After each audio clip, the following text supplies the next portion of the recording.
I'm a descendant of slaves, as many of us are, um, and we feel that a movement teaches. A movement like Black Lives Matter is teaching us a lot, and so I think it's really important that your focus today is on education. What we wanted to talk about was women and policing and what's happening internationally, a little bit about that. So we were really glad last week, last Saturday in Parliament Square, the young women started off the rally talking about Breonna Taylor, a woman who was killed by the police in the US. And she talked about women of color, she talked about mothers, and also about how much work women do for the movement.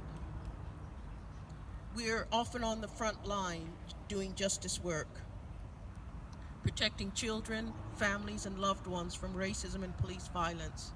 We're the invisible workers. We're depended on, but we're often taken for granted, and we do that work unwaged. As many of us know, that in the UK, it's a scandal that 4.5 million children are living in poverty, and that's a crime. We're outraged that any children are going to school hungry, and that's part of our Black Lives Matter movement. Many of those children are children of color, but for any child to be hungry in a country like this, that has to be part of our fight and our struggle.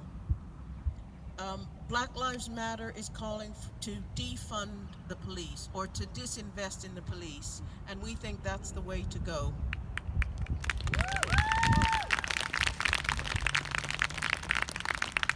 And they're doing it in Los Angeles, in Minneapolis, in North Carolina. In all those places, they've taken money from the police and given it to the community.